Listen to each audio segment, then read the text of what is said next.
guys might remember my recent review of an arcade simulator called The Coin Game. I had really nice things to say about it, and I went through a phase where I was playing the game quite a lot. Well, it turns out that the Coin Game's virtual arcade machines were the start of a kind of fascination that I developed with claw machines, which is weird because I feel like claw machines have a reputation for being unfair money wasters. So I went from playing virtual machines in the Coin Game to playing real claw machines on my iPad with an app called Tereba. Tereba might be worth its own video, honestly. It's pretty cool. But eventually I got tired of the digital cranes and wanted to go out and try some real machines, and I decided I wanted to bring you guys along with me. Main Event is a chain of family fun centers based in Plano, Texas, boasting billiards, bowling, and more.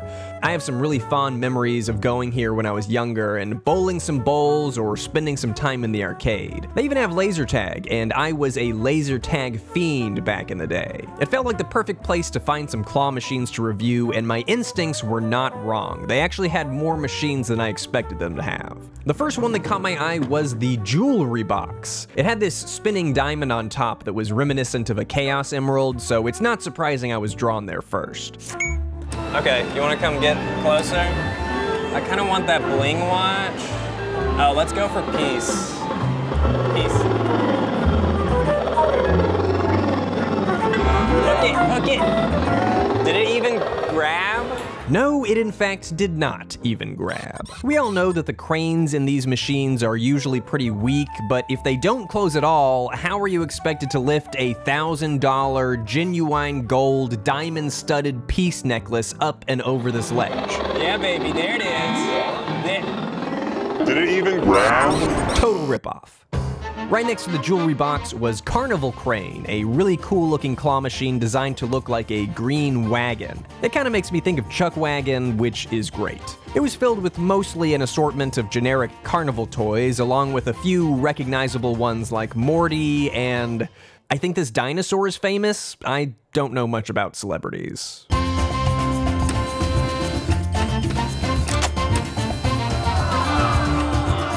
What's really cool about Carnival Crane is that it's double-sided, so two people can play at once. It also just ended up making for a really cool looking shot since you can watch me play through the glass.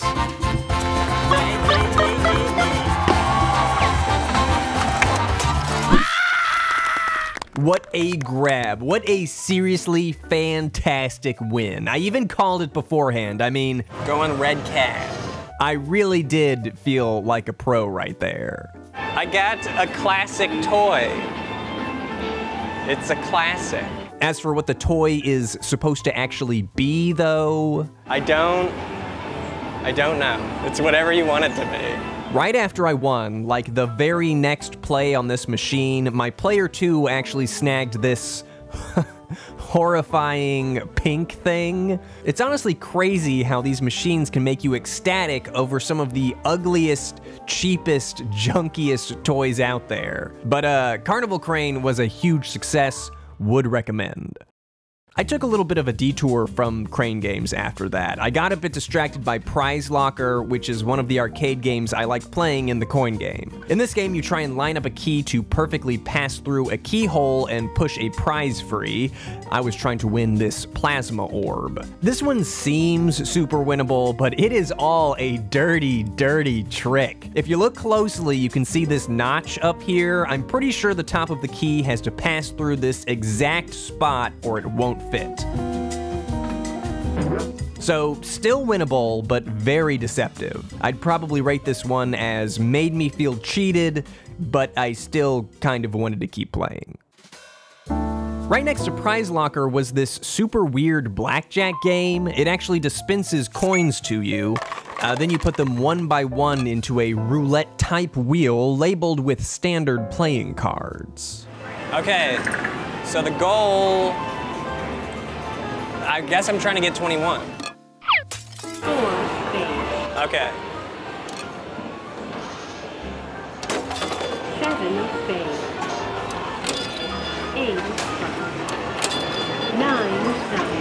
Sorry, you got The bus. Please play I didn't like this one very much because the roulette spins so fast you don't actually see where your coin lands. It kind of robs you of the satisfaction of playing something with physical parts when it's spinning so fast that you can't see the detail.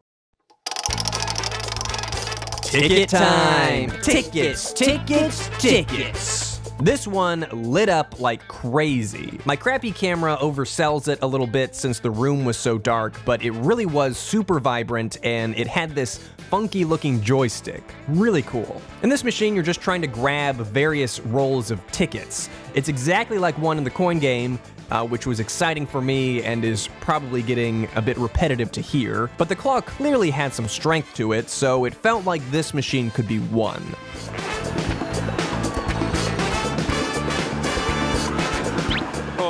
I had a couple good attempts, but with an impressive snag, player 2 swooped in for a win. That's impressive. I think the only downside to tickets, tickets, tickets is that you don't actually win any tickets. Main Event is one of those current age arcades that track tickets virtually on a card, which is really just a bummer in my opinion. I mean, how am I supposed to make small children ashamed of their pathetic ticket stacks if there are no tickets for me to brandish? Next up is the Yellow Submarine. This one was kind of strange. I'm not gonna try and win a minion. I'm gonna try and win the gay jellyfish. Wait. Hold on, I don't understand how that works. I was confused at first, clearly. I did not want to go for that minion. Since the machine is cylindrical, the claw track rotates when you push left and right, while pushing up and down actually slides the claw around the track. It's kind of cool from a design standpoint, but we only played this one a few times. The claw wasn't strong enough to move anything, and it couldn't even reach the jellyfish that I wanted, so moving on.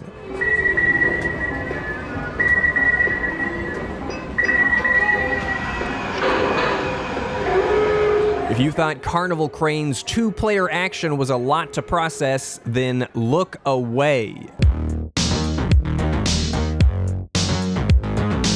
Giga Crane features 3 different cranes so that you, your friend, and some strange-looking 20-something-year-old YouTuber can play at the same time. Really though, when do you think is the last time that 3 people simultaneously played this thing? There were actually a couple of cool prizes in here that I wanted to get, like a stuffed dollar bill, but mostly this really cool stuffed Junior Mints box. I really wanted that one. Unfortunately, the cool stuff was either out of reach of the crane or completely buried, so I just tried grabbing anything that looked winnable, even if that something winnable was a green plush sphere with dollar signs on it, for some reason.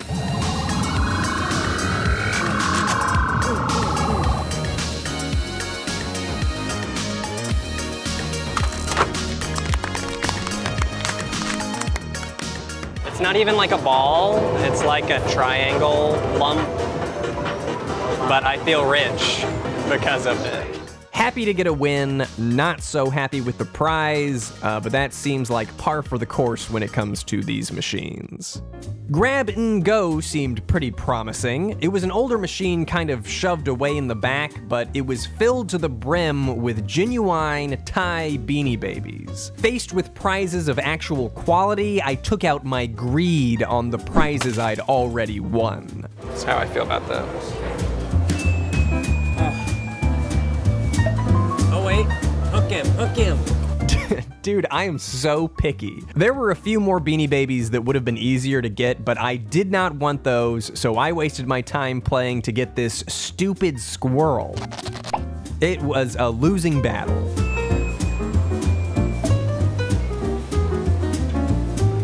Not strong enough.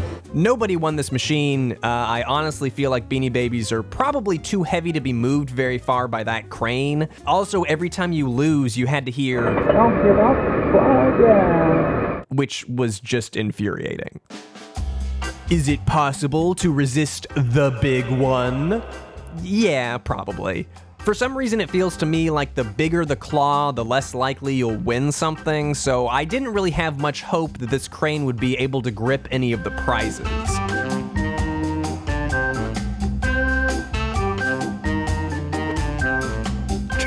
Clearly I was surprised, which is probably exactly what they wanted me to feel because I uttered the fateful last words. One more. For some reason or another, I really wanted to win this gray bear. It just had this really hopeful expression that I was gonna win, like he wanted to be free from his enormous glass prison. Maybe it was his sad, understuffed limbs, I don't know. But it just wasn't meant to be. In fact, after all was said and done, we'd ended up moving him further away from the prize drop, so I'm sorry, friend. Plush Bus and Mr. Claw were the last two crane games that were actually working, though neither really looked very promising. Mr. Claw only had those rubber ball prizes, and it was loaded up like it hadn't been won in years.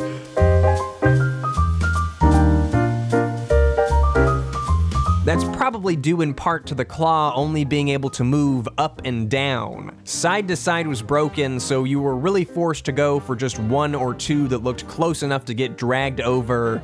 Not worth it. The Plush Bus had a few recognizable characters, but right after I started playing, a kid and her mom came up and wanted to play, and I don't know. I'm not gonna be the creepy giant man hogging arcade games from kids. I think we should move. I mean, not for Plush Bus at least, it's just not worth it. A school group had arrived to the arcade, but I wasn't quite ready to leave, so I sought some more mature games to play. Like Let's Bounce. I really had no idea what this could possibly be, but the lights on this one were just insane. A+ on the presentation. I knew I had to play.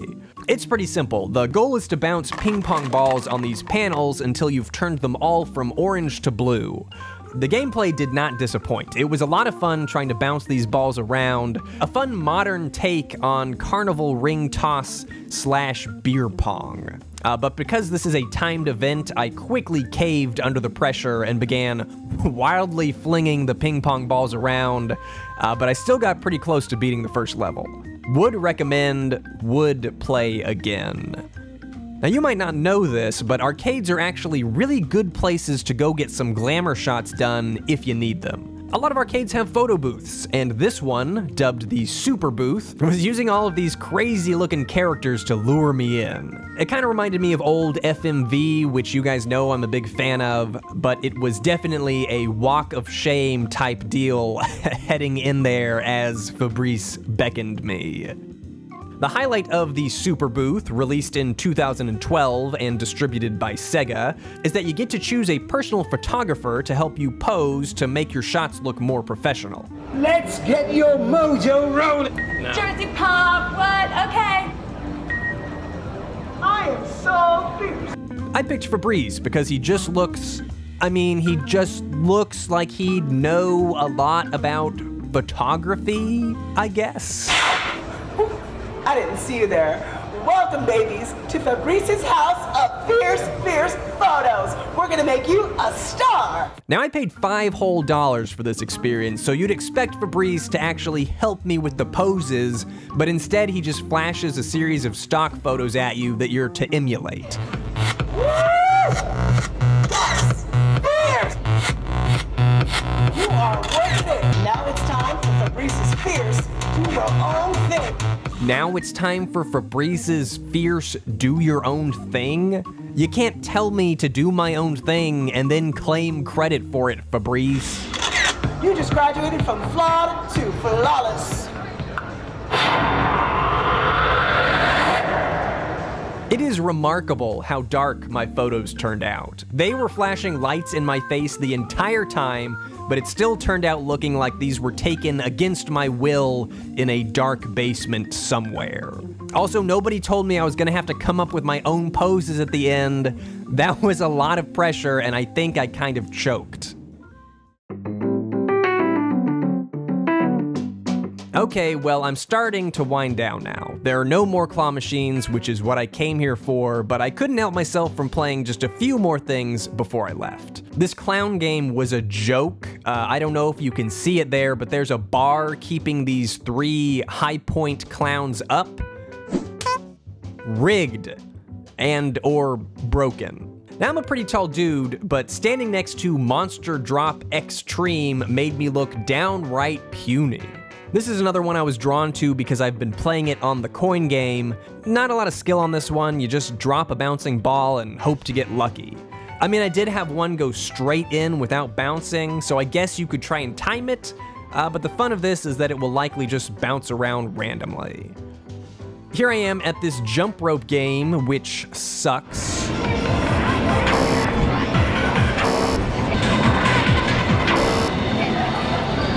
I give up. Then there was Speed of Light, which was a super fun game that I looked ridiculous playing.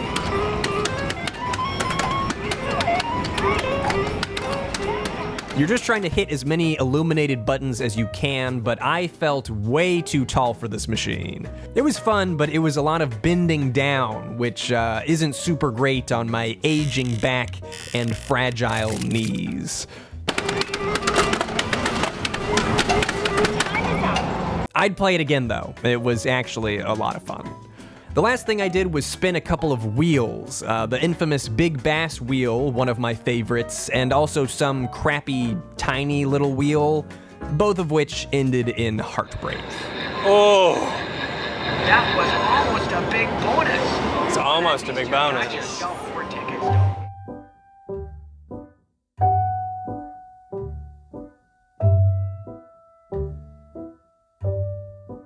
So there you have it, a casual review of various local crane games and arcade experiences.